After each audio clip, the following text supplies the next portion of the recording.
Hi friends, this is your pal Scott Garibay, and today I want to talk about Dragon Delves, and we're going to continue to kind of unpack the adventures here. Today we're going to talk about For Whom the Void Calls, and this is a adventure, a dragon adventure from the new D&D 5e hardback. So this is specifically the brass dragon adventure, and so it's an evil brass dragon, and it takes place in Spelljammer. So it takes place in a place called Starglass Waypoint, and Starglass Waypoint was a station in space, astral space, in the Spelljammer, wild seas, that was set up by the Githyanki. So the Githyanki are a spacefaring race, spacefaring species. Sorry, still getting used to saying that for 40 years. All right, spacefaring species, and they worked with the Modrons to set up this place, and it had an astral gate, and they used that as almost like a teleportation. But about a decade ago, the astral gateway was disrupted by a by the way, spoilers for this this adventure. We're going to talk about what it is, and then I'm going to talk about my thoughts on the adventure. So basically, for 10 years they were doing their thing, and they and then an earthquake disrupted this astral gate, and now this space wasn't that useful. You couldn't, get to it very easily. So the Githyanki yeet out, right? But the Modron stay, okay? Now, about 10 years after this, the place is really kind of run down. What are you even doing here? But the Modrons are such unusual creatures, and they look at time differently than the Githyanki does. They also have different goals, right? And, are they sentient? Are they automated? Are they a little of both? Are we? So, and props to Gary Gygax for putting in the Modron as an AI allegory, 4 decades ago, which is really, 5 decades ago, which is really quite interesting. So, but basically, so the Githyanki eat out, the Modrons stay, and then this dragon, a young brass dragon shows up, and the brass dragon begins to put their treasure here, right? And so in this space there is a bag of holding, right? So the young brass dragon begins to put its stuff into this bag of holding, because it's like, oh great, bag of holding, I'll be able to put lots and lots of stuff, and I can continue to accumulate treasure, and I don't need to worry about how much treasure I have, right? But it is not a bag of holding. It is a bag of devouring in disguise. And in addition to being a bag of devouring, it's actually the mouth of an astral creature, right? So this dragon is putting its treasure in to preserve it, and then realizing, and then he's not able to get it back, and his treasure is gone. So this brass dragon becomes evil, air quotes, because brass dragons are good aligned. But the reason he becomes evil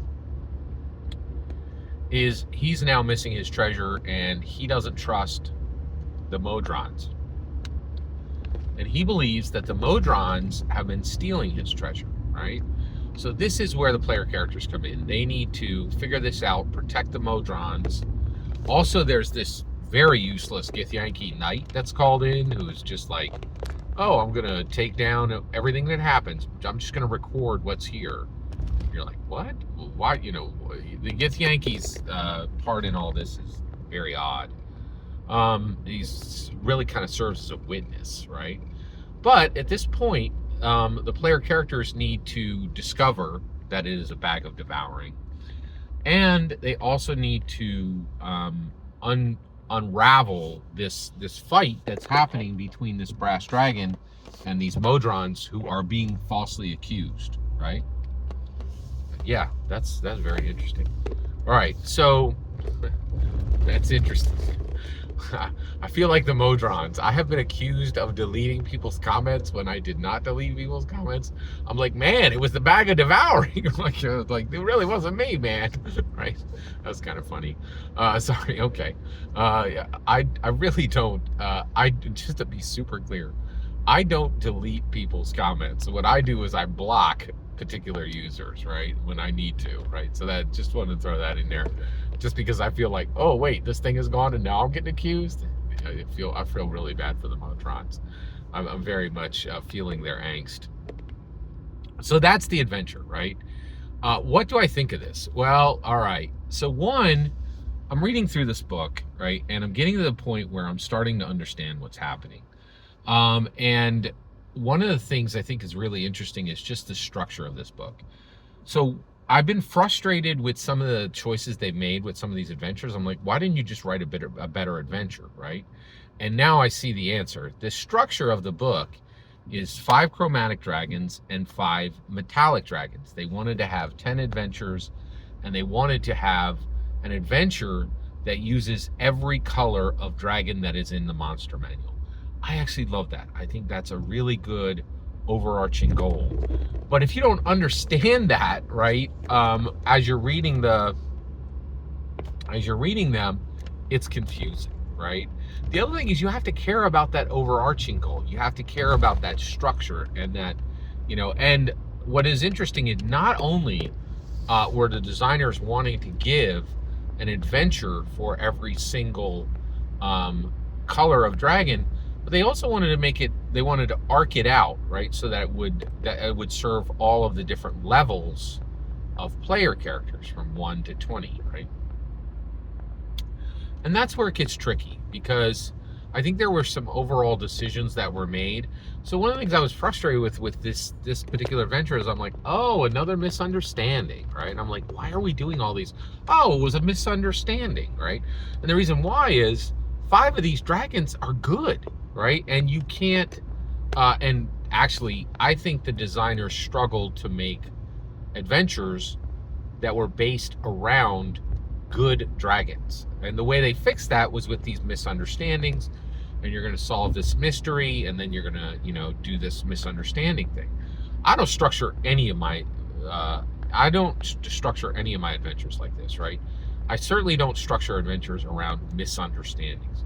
What I do is I let the player characters get in and then find out the lay of the land. And what I try to do is like, okay, what, there's 2 factions. These 2 factions are fighting. You are going to decide the winner, right? And I love that, player characters are going to be the tipping point of power. And whoever they ally with, it's almost a certainty that group is going to win. The only question is if the player characters will live through attempting to help one of the factions. So I really didn't like this whole, oh, these are misunderstandings. And I wish they had handled the good dragon issues better. I do think it was worth the time to try to attempt to do this, to do all dragons that are in the monster manual. That's very worthwhile. And I think the structure of that was definitely worth attempting. I also don't get upset with people for failing. And the reason why is I'd rather see you attempt something significant and fail at it than to do something easy and succeed, right? And so I think this was very well designed. I definitely would have done a few things different, but overall, this was not one of my favorite adventures because of the misunderstanding. And also, I really feel like when you use a good dragon, what you really should be doing is allying with it. But they keep trying to put you in a position to fight it. But I think they should just be like, you're going to ally with this dragon. Maybe they didn't want to do that from the perspective of now that the player characters are like, oh, well, the dragon's just going to handle it, which I get. This is tricky, right? This is very tricky. What did I also like about this adventure? I loved that this used the Spelljammer setting. I absolutely love the Spelljammer setting, and I can't get enough of it. And I also love and that's another thing, is these anthologies, right? One of the things they do is they say, hey, go back and pull that book off the shelf. I love that. I think that is absolutely fantastic. They're saying, hey, go get your Spelljammer book. We're going to use it again. I think that's brilliant. And, and I think that's a great way to use anthology adventures. So I was very pleased. Overall, here, actually, let's do this. I would give this 4 out of 5 stars as an adventure. I would take 1 away for that.